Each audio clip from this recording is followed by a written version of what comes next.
1906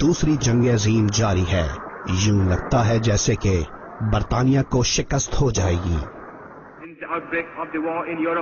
کانگریس کے رہنما سبھاش چندر بوس جرمنی کی حمایت میں کمر بستہ ہیں.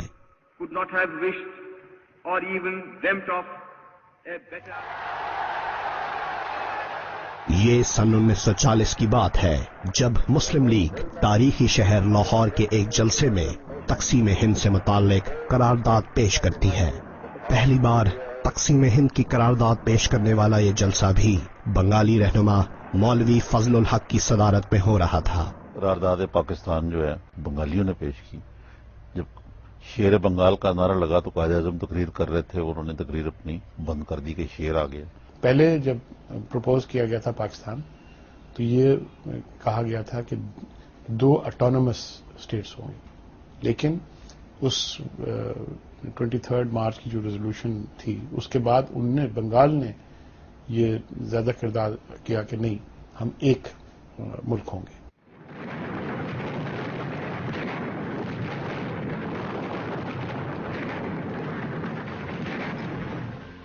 جنگ عظیم برطانیہ اور اتحادیوں کی فتح پر ختم ہوتی ہے، لیکن برطانیہ اس قدر کمزور ہو چکا تھا کہ اس کے لیے اپنی نو آبادیات بالخصوص بر صغیر کو قابو میں رکھنا ممکن نہ رہا.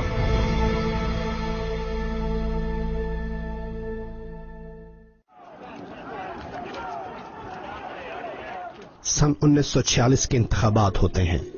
ان انتخابات کے نتیجے میں بنگال میں مسلمانوں کے لیے مختص 119 نشستوں میں سے 113 پر مسلم لیگ نے کامیابی حاصل کی.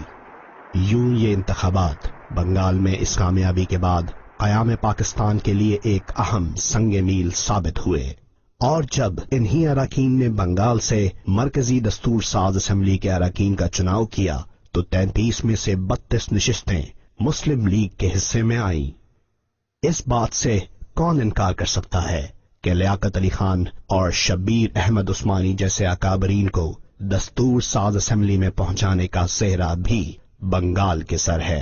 کیونکہ بنگالی رہنماؤں کی تجویز پہ اسٹیٹس کو اسٹیٹ کر دیا گیا تھا، تو یہ بھی تصور دینا تھا کہ ہم ایک ہی ملک ہیں. مشرقی پاکستان یا مشرقی بنگال سے ووٹ نہیں ملتا پاکستان کے حق میں تو پھر مشرقی پاکستان مغربی پاکستان آزاد نہیں ہوتے، ایک ملک پاکستان قائم نہیں ہوتا. سب سے زیادہ پاکستان بنانے میں رول اگر کسی ایک صوبے کا اگر ہم کہنا چاہیں تو وہ صرف بنگال کا تھا. 1947 میں پاکستان کی ابتدائی کابینہ میں بنگال سے تعلق رکھنے والے رہنماؤں کو قانون، محنت، تعمیرات، داخلہ، اطلاعات و نشریات اور تعلیم جیسی اہم وزارتیں ملیں. شاید اب وہ دور آتا ہے جب بنگال کے رہنے والوں کو انگریزوں کے خلاف پہلی مزاحمت کرنے، بنگال کو تقسیم کرنے اور مسلم لیگ کو صوبے میں فیصلہ کن کامیابی دلوانے کا صلہ ملنا تھا. پاکستان کے قیام کو ایک برس بیتا تھا کہ بنگال میں زبان کا معاملہ شدت سے ابھرنے لگا. اس موقع پر قائد اعظم نے موقف اختیار کیا. پاکستان کی زبان اردو ہوگی. قائد اعظم کو خود بولنے نہیں آتی تھی اردو. اس پر وہ احتجاج بھی ہوا، اس کے بعد وہاں اس احتجاج پہ گولیاں بھی چلیں اور وہ شہید مینار بھی بنا.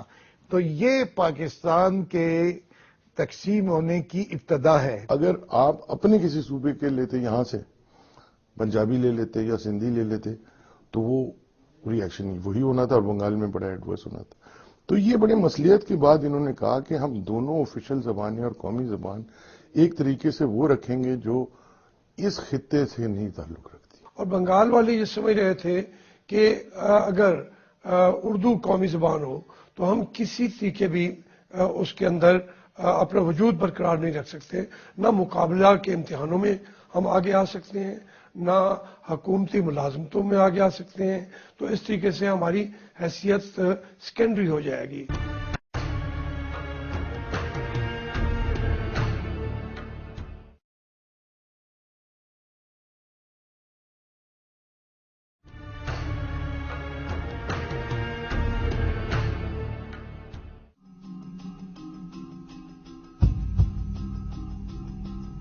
قائد اعظم کی رحلت کے بعد اقتدار کا مرکز لیاقت علی خان اور ان کے رفقا تھے۔ کہا جاتا ہے کہ اس دور میں اختلاف رائے اور عدم برداشت کی سیاست فروغ پائی۔ کچھ سیاسی ناقدین کا خیال ہے کہ اس دور میں مغربی اور مشرقی پاکستان سے تعلق رکھنے والے رہنماؤں کے درمیان اختلافات شدت اختیار کرتے جا رہے تھے۔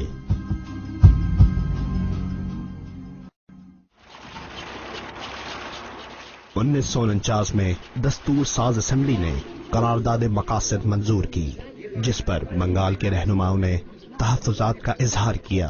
تو ان کا ایک رویہ زیادہ جمہوری تھا، اس کو ہم سیکولر بھی کہہ سکتے ہیں۔ قرارداد مقاصد سے کوئی انسانی حقوق کے لیے اس میں کوئی ایسا زیادہ وہ نہیں تھا، تحفظ کے لیے کوششیں۔ لیاقت علی خان اور مغربی پاکستان کی بیوروکریسی وہ ان پر حکمرانی کرنا چاہتی ہے، ان کو اپنے برابر کا ان کو رکھنے کو تیار نہیں ہے، اس لیے وہاں پہ مطالبات شروع ہو گئے۔ بنگال میں پٹسن کی تجارت کا دار و مدار بھارتی منڈی پہ تھا، لیکن عالمی معیشت میں اتار چڑھاؤ کے باعث قیام پاکستان سے کچھ عرصے قبل ہی مشرقی بنگال کی اقتصادی صورتحال عدم توازن کا شکار رہی۔ 1947 سے 1954 کے دوران بنگال میں پیداوار کی شرح 21%، جبکہ مغربی پاکستان میں 34% تھی۔ صورتحال کی سنگینی کے باوجود 1947 سے 1961 کے دوران مرکز کی جانب سے بنگال کے ترقیاتی اخراجات کے لیے 172 کروڑ روپے، جبکہ مغربی پاکستان کے لیے 430 کروڑ روپے مختص کیے گئے۔